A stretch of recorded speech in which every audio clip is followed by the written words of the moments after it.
What is up, Packer fans? Welcome into an all-new episode of the Pack a Day podcast. I'm your host, Andy Herman. You can follow me on Twitter at Andy Herman NFL. You can follow the podcast at Pack a Day Podcast. I am super excited about today's episode. I talked about this maybe, 3-4 months ago, it feels like. But I said at some point, I'm going to get to watching every single snap of Jordan Love from 2023. And I couldn't wait to do it. And I was so excited to just see, now that we sort of know what we know of how well he played specifically at the end of the year, how does this season look in retrospect, going back and watching these snaps with probably a little bit different perspective, knowing what he sort of ultimately became at the end of the year? Were the initial assessments of, his struggles early in the year correct? Does the end of the season look as good as we thought it did? Like, just all of it. And just to kind of see his progression through the course of the year as well. This was such a fun exercise to go through, and I'm really excited to share all of my notes from going through and watching every snap of Jordan's from this past season. Actually, this is the one I should caveat a little bit. I watched every throw of Jordan Love's. Everyone else, Josh Jacobs, everyone we've talked about, every deep dive, Bo Melton, I've watched every single snap with Jordan to make it cleaner and just a little bit. I don't need to watch every single Jordan Love handoff. I don't think anyone's really getting anything out of that. Well, maybe if you guys are upset by it, next week I can do a deep dive of every Jordan Love handoff and we'll see what we can glean from it. But I watched every single Jordan Love passing play and or plays that he scrambled on. So that's specifically what I watched. Before we get to the takeaways from the tape, let's just kind of go through, remember what the grades were for this past season. His overall score was a plus 16.7 for me, my highest graded player on the team. The interesting thing is, as I was kind of going back and looking at it, his first 8 games of the year, he had a plus 0.6 grade. So it wasn't, again, I think this is sort of the overarching feel from everyone. It's not like it was bad. It's not like this was like, oh my goodness, he's got a negative 10 grade or something like that. Not the Rasheed Walker trajectory, right? Where Rasheed Walker had a pretty significant negative grade midway through the season. And then he still kind of ended with a negative grade, but in the second half just played awesome with a very solid positive grade. This was not that. He was kind of treading along, neutral, fine, average, solid starter. And then as the season went on, it took off. So plus 0.6 in his first 8 games. The remainder of the year, so from week 9 on, plus 16.1 grade, a huge night and day difference between that sort of first half and the second half. Again, a total grade of plus 16.7. From week 9 on, those 12 final games, he had 10 games graded in the positive and only 2 graded in the negative. The game against the Giants and unfortunately the game against the 49ers, where he had a negative 1.0 grade in that final game. Per PFF, he had an 83.6 grade on the season, highest grade on the Packers. It was, I think him and Melton were basically 1 and 2, like right there. But right there is the highest graded player on the Packers. He had 3 games graded below average, which 60 is their Mendoza line, remember. He had 3 games on the entire season only that graded below average. The Raiders game, 53.0. The Giants game, 58.6. And the 49ers game, 54.0. And I want to say this one more time. It just goes to show you, both on my grades and on PFF's grades, there were no truly awful games. There are no games that PFF had graded in the 20s or the 30s or the 40s. Everything was 53.0 or higher. And again, 60 is sort of that average. And for me, again, final 12 games, only 2 games graded in the negative, Giants and 49ers, and there were no huge, egregious, awful scores, even throughout the entirety of the season. I think that in and of itself is a takeaway, because we had no idea, guys. We had no idea going into that year what Jordan would be. And it would have been, in fact, if you would have asked me ahead of the season, I would have probably put a pretty significant amount of money down that he would have at least had one truly awful game. I mean, Aaron and Brett in their primes would usually have a game, at least, and maybe not. Aaron had very few truly awful games, but towards the end, there certainly were, and Brett certainly had those. Like that is a tough thing to do, to go through a season, much less now 17-game season with 2 playoff games, a 19-game season, and truly not have an awful performance. I think that's pretty impressive from a first-time starting quarterback. PFF had him graded as the 12th best quarterback in the NFL by the end of last year. The players that they had as their top 12, Josh Allen, Patrick Mahomes, Lamar Jackson, Dak Prescott, Matthew Stafford, Brock Purdy, Tua Tagovailoa, Jalen Hurts, Kirk Cousins, Jared Goff, Justin Herbert, and then Jordan Love. So that's where we stood from a grade standpoint at the end of last season. Let's now get into some of the key takeaways as I did go through and watch every passing snap from Jordan this past year. The first thing that I want to go over isn't necessarily a specific Jordan Love observation, but it's something I talked about a lot last year, and I want to reiterate it here because it showed up on tape again. Early on, the timing and the rhythm of the entire offense was just off. There would be plays where a receiver was open and Jordan just missed them, or Jordan would hit the receiver and the receiver would drop it, or Jordan is expecting a player to be a wide receiver, a tight end in a certain place at a certain time, and he throws it there and they're just a hair off. The timing wasn't there yet. This should have been sort of preemptively expected ahead of time, because it doesn't just happen where you have all of these young wide receivers and all of these super young tight ends and a first-time starting quarterback, and then Aaron Jones goes down and everything's just going to click amazing. It doesn't work that way. It almost can't work that way. It takes time to get into that rhythm. So there was so much of that where there were so many things that were just a hair off, but it happened a lot. And the other thing too, in the same sort of category here, is I didn't necessarily feel like the offense did a great job of getting everyone in a little bit of that rhythm to start games and to just kind of stay in that rhythm.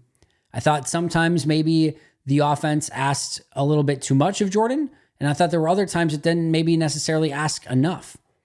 And it just felt like the lack of cohesion, the lack of these guys actually playing together in games, which is a legitimate thing.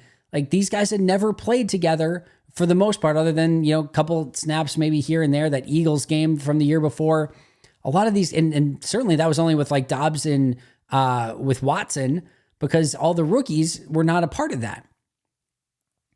So it was going to take time for them to gel and have that cohesiveness or cohesion. And it did not happen until later in the season. But that rhythm was just not there. I mean, it was, you go watch it and like play by play, just the passing snaps. And man, it really tells you like where the offense was. And you could see that there wasn't necessarily anything early in the year that they could lean on, that they could go to, and that they felt super comfortable running. And again, I think that's totally understandable considering how many first-time players, I've said this a billion times, that going into the season, they were leaning on their offensive line returning and Aaron Jones at running back. And it works against Chicago great. And then Bakhtiari goes down for the season, and basically that was the end of his career in Green Bay. And Aaron Jones goes down for a significant period of time. And what you were expecting to lean on early in the year is gone. And now it's all these first-time starting players that have to try to figure it out on the fly. And it just wasn't working early. Not the way that you would kind of the way that you would expect it to, not the way that you would want it to. And it took time for them to develop that rapport and that chemistry and to get into that rhythm that they would eventually get towards later in the year. It just was not there early in the season. That being said, number 2 on my list here is there were absolutely early signs that things could go right for Jordan. And there were signs that things could go wrong for Jordan too, but there were big time throws. There was mobility. There were the ability to ad-lib plays. We saw him have that pretty epic comeback, 18-point fourth quarter against the Saints and lead his team to victory. There were absolutely things that you can look back on early in the season and be like, okay, like to some extent, maybe we should have seen this coming a little bit more. And I think that is, sort of what got him, maybe a little bit more of that confidence eventually, is that he knew in spurts or in moments that he could do some of these fantastic things, but it just wasn't happening on a consistent enough basis. But I think the fact that he saw success, He saw things that he could do, that it wasn't too big for him, that he was able to manage the high-end aspects of the game, and now it was just about consistency. I think that kind of gave him the launching pad to have that confidence later in the year. But make no mistake about it, go back and watch those first 8 games, even though they were nothing like what it was later in the season. And the early signs of maybe there being a true legitimate big-time starting quarterback were absolutely there. Number 3, this again is more a little bit about the Packers offense. It looks like, and it felt like through, again, about the first half of the year, that there were a lot of training wheels on the offense, meaning there's a lot of screens, there's a lot of pop passes, there's a lot of just ways to try to get Jordan easy passes. Understandably, right? If you had a young first-time starting quarterback, would you not also try to get him going in any way that you could and get him some easy looks to not have to put so much on his plate? But it didn't feel like it was until later when those training wheels came off that the offense actually started to gel and, again, feel a little bit more in rhythm. You could see that they were trying to, I think, make it so that Jordan maybe wouldn't lose the game early, or that, again, I just think they kind of had training wheels on. They had the bumpers on the bowling lane. They didn't want him to make big mistakes, and I'm sure part of it was trying to get him in some sort of rhythm. But it just felt like almost they were kind of babying him and not giving him the full autonomy that he actually kind of needed.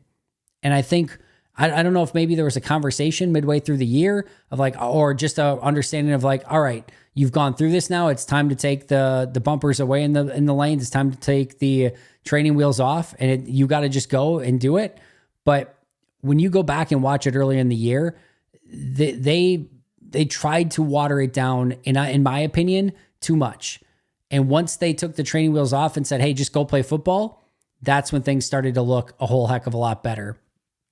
Number 4, I thought overall he did a pretty impressive job of avoiding turnover-worthy plays, and that got better as the season went along.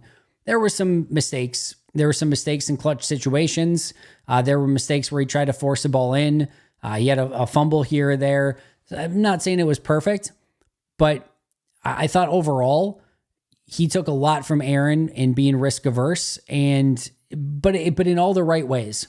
He still would sling things in there when he had an opportunity. He would utilize the middle of the field and not be completely allergic to it. But he also took good care of the ball, and that is such a key part of playing quarterback in the modern NFL. There were times in the Favre era you could get away with a 20-some interception season. Not anymore. You can't turn the ball over. It is just a death sentence in the modern NFL. I mean, it certainly didn't help you back in the day either, but teams were a little bit more loose with the ball, and you had the opportunities to maybe take that ball away as well. It is so hard to get turnovers. And if you're giving them away, you're just giving up too many possessions. I thought for a first-time starting quarterback, even though, yes, he's a little bit older than your or like more experienced than your normal first-time starter, I just thought he did a really great job of understanding the assignment and not giving the ball up with ease. And I also think too, some of those interceptions early in the season are necessary evils. In some way, you want your quarterback to have to figure out what balls can I fit in, what balls can I not fit in, what situation do I want to take these chances, what situation do I not want to take these chances. And I think one of the reasons he was better towards the end of the year is he sort of went through that learning curve early in the year of figuring out what he could get away with and what he could not. And so I don't necessarily even mind that, but he did a good job of it. And again, he got even better as the season went along. I don't know if you guys remember this. This is number 5. When Jordan first came in, I don't think this was the first year because it was the COVID year and we didn't really get to see Jordan at all, but it was definitely starting in his second year. One of the things that Matt said about Jordan, I don't know how many times he said, he's just got to plant his foot and let it rip. Meaning, don't overthink it. Just get the ball, get in your rhythm. You know what you're doing. Now rip the ball and don't be hesitating. And as you saw him get better through the course of the year, you saw, as I mentioned, those training wheels come off a little bit more, and you saw him rip the ball. And what I believe is he started to trust himself more.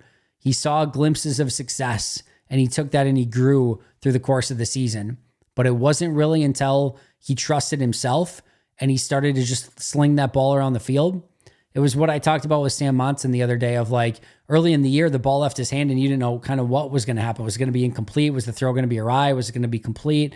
You didn't know. And by the end of the year, when he's just getting back and letting it rip, it was like every time the ball left his hands, you just sort of expected something good to happen. And that's when he really started to trust himself, trust his fundamentals, trust what he had been working on all of those years. And now just go out and do it. Go out and execute. And this is not a rocket science thing, right? The more that you practice something, the more opportunity you have to develop a skill, the better you're going to be when you get in those situations. And you could tell he had the skills, he put in the time, and now he just had to go in there, trust himself, and let the ball rip. And again, that's when you started seeing the ball flow a little bit more, the offense flow a little bit more, and really Jordan Love sort of start to take off midway through the year and then follow that up through the remainder of the year. Number 6, it really came as a reminder to me that he's an underrated mobile quarterback. Nobody's confusing him for Lamar. Nobody's saying he's this unbelievable athlete at the quarterback position where he's running 4.3s or something.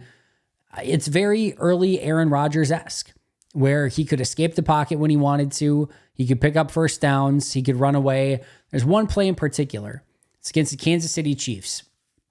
And this is like the mobility that you have to have in the modern NFL. You just have to have it.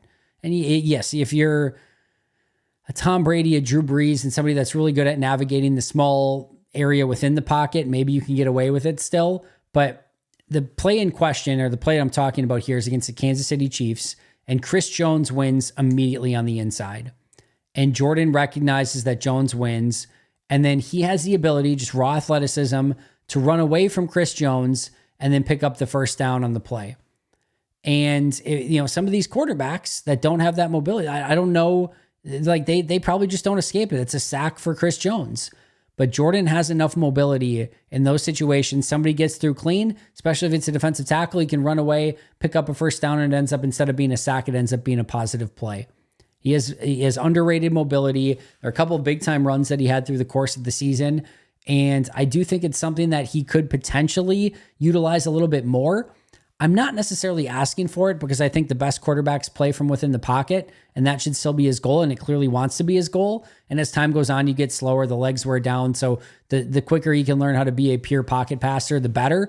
But I do think it's something that he could use at his disposal a bit more. And I think overall, again, it's a very underrated mobility. Number 7, he became much more comfortable with the pocket and maneuvering within the pocket as the season went along. There were times early where he would maybe abandon it a little bit early and try to get out. And as the season went along, he felt so comfortable playing within the pocket. There's a video that was just posted of him working out with Justin Fields recently, and he's working on that footwork, and you can see it. And the beautiful thing of it is it looks so insanely smooth, but that's what you saw in games. Earlier in the year, a little bit more choppy, a little bit more nervous. As the season went along, man, he had a great feel for the pocket. And go to that Dontavian Wicks touchdown against the Cowboys. Not, he backed up enough or whatever, but just understanding everything that he needs to do and then getting depth on that drop because he knew blitzers were coming and then throwing it over the top. Early in the year, I don't know, he may have tried to bounce that outside or to try to scramble away, and it wouldn't have worked. And that is such a huge thing for young quarterbacks to kind of get under their belt, is understanding, hey, I need to be able to play within the pocket. I've got to be able to distribute, and I've got to take some business decision throws. And that was one of the great things that was on his college tape, is he had no issue standing in the pocket and taking a hit in order to deliver a throw. And he showed that on multiple occasions last year as well. But in order to be in that situation, you have to be willing to stand up tall in the pocket and maneuver around within it so you can get your throws off. And he had no fear playing within the pocket, especially as the season went along, got completely better at it. And that's going to be something that serves him so incredibly well, very near in the future, but certainly down the road as well. All right, number 8, this offense got at its best when it started to keep it a little bit more simple. Now, this might seem contradictory because before I said the offense didn't look so good because it had the training wheels on still. And I thought that Matt needed to take the training wheels off. And that is true. I think there were too many screens, too many pop passes, too many quick little throws that, maybe tried to just make it so that the offense wasn't fun and in rhythm. I'll put it that way. So really the latter, wasn't really in rhythm. But what I saw when this offense was really at its best and when Jordan was at its best, when it kept the offense simple, quick, easy routes, Jordan gets the ball out of his hands, and you utilize these playmakers to allow them to run after the catch. And then all of a sudden it was Jordan was getting in a rhythm. The offense was getting in a rhythm, and you hit some throws underneath, and now you get maybe a play action to hit one deeper. You get the running game going within it. And now finally at the end of the year, and specifically second half of the year, you start seeing a legitimate rhythm to both Jordan and this offense. But it was really a more simplified approach, not a crackerjack, easy, we're going to try to do smoke and mirrors type of approach, but a simple, easy offense that kind of mirrored a Kyle Shanahan style offense. And we know that his entire offense is Shanahan and McVay influenced. I get it. But this was more of like, hey, we have Kittle, Juszczyk, Deebo Samuel, Brandon Ayuk. We've got all these guys. We don't need the quarterback to do a bunch of crazy stuff. Just get it in their hands and let them cook. And that's what Green Bay's offense looked like when it was really at its best down the stretch of we've got all these options. We've got all these playmakers. You can't cover all of them. Jordan will find the open one. He'll distribute and they'll go make a play. And that's when the offense and Jordan, in my opinion, really took off. And number 9 goes hand in hand with it is he became a much better distributor / point guard as the season went along.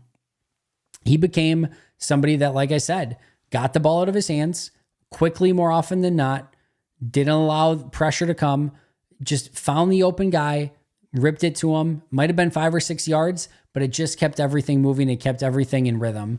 And that's when, again, things really, really took off. It was simple.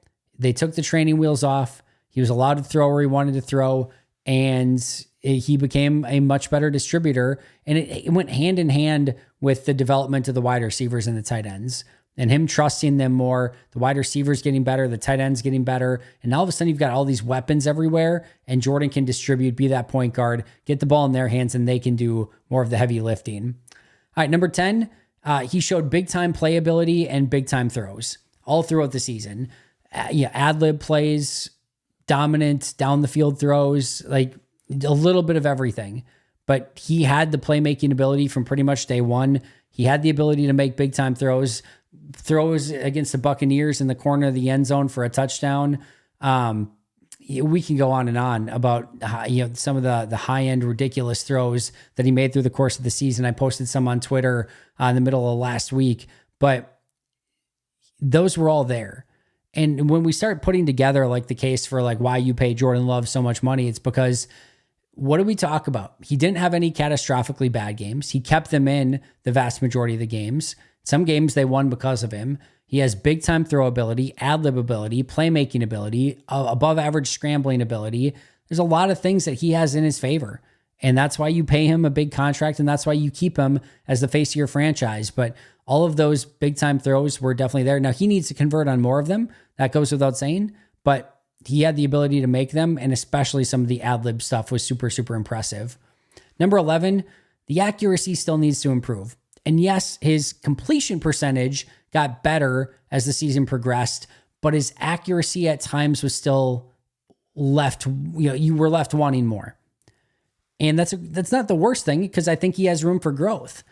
But there are plays that are completions that it's not going directly to the receiver or the running back or the tight end in stride, where they have to adjust for it or jump high for it or go low for it. Like, I want to see him hit those in rhythm a little bit more. And I still think there's two where there's also times they have the ability, or Jordan has the ability for an open wide receiver, and he just misses them clean. A lot of deep balls that way, a lot of outs that way. He's got to be able to hit that with a little bit better consistency and be a little bit more accurate, even within the completions that he has. And yes, he got better, but I still think there's a pretty solid step for him to take, which is a pretty scary thing to think about for opposing defenses because he was already pretty darn good. And if his accuracy even gets better, man, how amazing would that be for Green Bay? Number 12, his clutch play was very, very interesting through the course of the year. So let's kind of go through it. Falcons game, down by 1, 57 seconds left. They go 4 and out. Now, he did make a gorgeous, gorgeous throw on 4th down. Toure couldn't hold on to it. There was a legal shift on offense anyway, so it wouldn't have mattered. But again, this is not to say that the clutch stat is like all on Jordan. It's the entire offense, right? But Falcons down 1, 57 seconds left. They go 4 and out. Packers lose. Then you have the Saints game where you're down 17 in the 4th quarter. The offense puts up 18 consecutive points, including a 9-play, 80-yard drive that results in a touchdown from Jordan Love to Romeo Doubs to complete the comeback and get the win. 18-point comeback. That's good. That seems like a good thing. And then Raiders, 1:55 left, down 4. Love throws an interception. Broncos, down 2, 3 minutes and 50 seconds left. Love throws an interception. Steelers, down 4, 59 seconds left. Love throws an interception. Then you get the Chargers game. You're down 3 with 5 minutes left. He leads a 75-yard touchdown drive for a go-ahead score.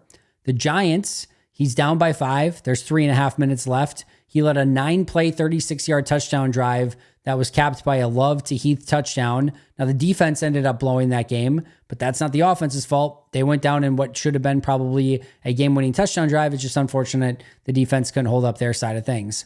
The Panthers, tie game, 4:05 remaining. He goes 9 plays, 61 yards for a game-winning field goal drive. And then 49ers, down 3, 1 minute, 7 seconds left. Tries to get it to Christian Watson, rolling to his right, throws all the way across his body, and it results in an interception. Dre Greenlaw for the 49ers. Season over. So he had 9 clutch opportunities. He came up with 4 of them, meaning he put his team ahead in 4 of them. However, he also had 4 of the drives end in interceptions, which clearly is not going to get you over the hump and actually win that game. So a bit of a mixed bag. Not terrible. 4 and 5, theoretically from what he did. I'm not saying that the team's record there, but 4 really good ones, 5 not so good ones. Something I think he can still get better at, but not terrible for a first-time starter. Number 13, I think there's still so much room for improvement for Jordan, which I'll say one more time is a scary thought for opposing defenses. I think some of the completion percentage and accuracy can go up from here. I think he's going to have a opportunity to play the whole year like he did in the second half of last year, and that will improve his numbers, his statistics, everything. I don't want to say exponentially, but in a pretty significant way going into this season. All right, what else we got here? Last but not least, I think. Yeah. I just want to add one more thing. When I say there's room for improvement, that's not just with Jordan. I think that's this offense as a whole. I think these wide receivers are still learning Jordan. Jordan's still learning the wide receivers and the tight ends. And there's so much meat on this bone. The sky's the limit for how talented this offense can be. And I think there is a lot of room for growth, even above and beyond what they did in some of those best games last year. I really do. I think they can even be more dynamic than that, which is, again, a scary thought for opposing defenses. Last but not least, I'll say this in a way that is not meant to be negative in any way, so please don't take it that way. I thought the beginning of the year, even though we went over the grades, right? Plus 0.6 in the first 8 games, plus 16.10 in the remainder of the season. I didn't feel like the beginning of the year for Jordan. I'm just talking Jordan here. I'm not talking the offense. I'm talking Jordan. I did not believe that Jordan was maybe as bad, or like the offense and him specifically were as bad in those first 8 weeks. Like I said, it was average to solid play. It was certainly not bad. So I thought it was better than people kind of have revisionist history of like, oh, he was not good at all those first 8 weeks. He did a lot of really good stuff. And I think he learned a lot during that time frame. And then I will also add on top of that the other way.